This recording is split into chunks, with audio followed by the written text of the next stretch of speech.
بسم اللہ الرحمن الرحیم۔ آج ایک بہت افسوسناک اور دل دہلا دینے والی خبر موصول ہوئی کہ پڑوسی ملک کے مشہور اور معروف بزرگ عالم دین حضرت مولانا پیر ذوالفقار صاحب نقشبندی رحمۃ اللہ علیہ کا وصال ہو گیا۔ انا للہ و انا الیہ راجعون۔ انا للہ ما اخذہ ولہ ما اعطا وکل شیء عندہ باجل مسمی۔ دارالعلوم وقف دیوبند میں حضرت علامہ انور شاہ کشمیری رحمۃ اللہ علیہ کی خدمات پر سیمینار چل رہا ہے، اور اسی دوران دارالعلوم وقف دیوبند کے نائب محتمم مولانا شکیب صاحب قاسمی دامت برکاتہم العالیہ نے جب اس خبر کو بتایا اور وہاں کے شیخ الحدیث کے کان میں اس طرح کی بات کہی اور انہوں نے پھر اس خبر کا اعلان کیا، تو حضرت مولانا سلمان صاحب بجنوری دامت برکاتہم العالیہ، جو حضرت مولانا پیر ذوالفقار صاحب نقشبندی رحمۃ اللہ علیہ کے سب سے بڑے خلیفہ ہیں ہندوستان میں اور دارالعلوم دیوبند کے استاذ حدیث ہیں، وہ اس خبر کو سن کر کے رونے لگے اور ان کی آنکھوں سے آنسو جاری ہو گئے۔ اللہ تعالیٰ ان کو اور ان کے تمام خلفاء کو صبر جمیل عطا فرمائے۔ حضرت مولانا پیر ذوالفقار صاحب نقشبندی رحمۃ اللہ علیہ، جن کے روحانی بیانات سے اور ان کی تصنیفات سے لاکھوں دل بدل گئے اور انہوں نے اللہ کا تعارف کرایا، لوگوں کو اللہ سے پہچان کروائی، اللہ تعالیٰ ان کا خلا پر فرما دے اور ان کی جگہ ان کے خلفاء کو اللہ تعالیٰ وہ مقام اور مرتبہ عطا فرما دے کہ ان کے خلفاء حضرت شیخ کے اس خلے کو پر فرما دے۔ حضرت مولانا ذوالفقار صاحب نقشبندی رحمۃ اللہ علیہ پورے عالم اسلام میں اس وقت سب سے بڑے خلیفہ مانے جاتے تھے، اور ان کے کئی خلفاء ہندوستان میں ہیں۔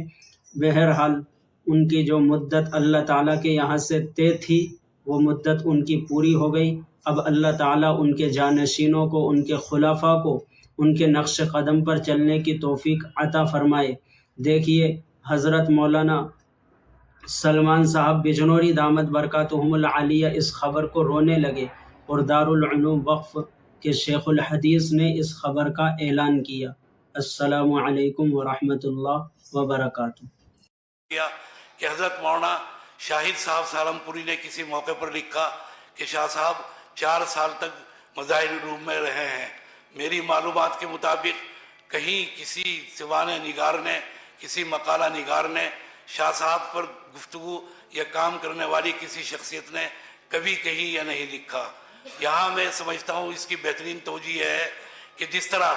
موجودہ دور کے اندر واٹس ایپ پر اور دوسرے تمام میڈیا کے اوپر شاہ صاحب کی تصاویر وائرل ہیں، وہ ایک بھی تصویر ایسی نہیں ہے کہ جو شاہ صاحب کی حقیقی تصویر ہو۔ یہ تمام تصویریں والد صاحب کی حیات میں آ چکی تھی سامنے، اور ان کی تصدیق کے لیے اس وقت کے محتمم دارالعلوم حضرت مولانا مرغوب الرحمان صاحب بجنوری نور اللہ مرقدہ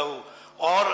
دارالعلوم دیوبند وقف کے محتمم حضرت مولانا محمد سالم صاحب قاسمی، جنہوں نے اپنی کمسنی میں حضرت اقدس شاہ صاحب کی زیارت کی تھی اور بکثرت کی تھی، اور ان کے منجل فرزند حضرت مولانا اکبر شاہ صاحب، جو حضرت مولانا محمد سالم صاحب قاسمی کے کلاس فیلو ہم درس اور ہم سبق تھے شعبہ فارسی میں، انہوں نے زیارت کی اور انہوں نے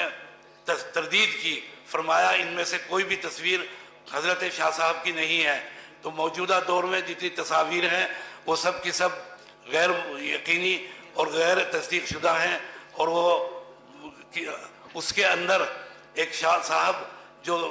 صاحب زلف دراز ہیں، مولانا محمد انور شاہ صاحب، وہ ملتان کی شخصیت ہے۔ کسی ظالم نے اس تصویر کو شاہ صاحب کی طرف منسوب کر دیا۔ ہو سکتا ہے مظاہر میں جو شاہ صاحب کی تعلیم علمی کا دور بیان کیا جا رہا ہے وہ کوئی محمد انور شاہ مقامی فرد ہوں، مقامی تلمیذ ہوں، مقامی شاگرد ہوں، مقامی طالب علم ہوں۔ شاہ صاحب کی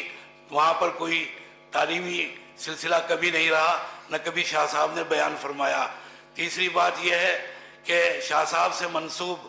جو مشہور واقعہ ہے ان کی قوت حفظ کو بیان کرتے ہوئے ان کے مصر کا سفر، ان کے شاگرد رشید شارح بخاری حضرت مولانا سید احمد اللہ بنوری نے واضح صاف لکھا کہ شاہ صاحب کا کوئی سفر مصر کا ہے ہی نہیں، کوئی سفر کیا ہی نہیں، تو یہ واقعہ بھی خلاف ہے واقعہ ہے اور اس کے اندر بھی کوئی حقیقت نہیں ہے. ان تمام چیزوں کی وضاحت ضروری تھی اس موقع کی مناسبت سے، اور اس کو غنیمت جانتے ہوئے میں تمام حضرات کا شکریہ ادا کرتا ہوں جن حضرات نے یہاں پر مقالہ نگار تشریف لائے اور انہوں نے شرکت فرمائی، اور جو حضرت صاحب رحمانی صاحب وفات پا گئے اور شہادت کے درجے پر فائز ہو گئے، میں ان کے متعلقین سے تعزیت مسنونہ بھی پیش کرتا ہوں. وآخر دعوانا ان الحمدللہ رب العالمین.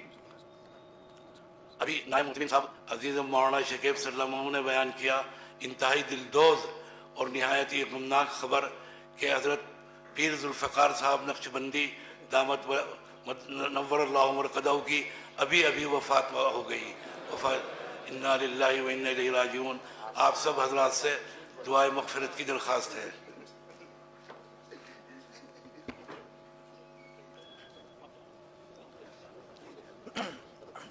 میں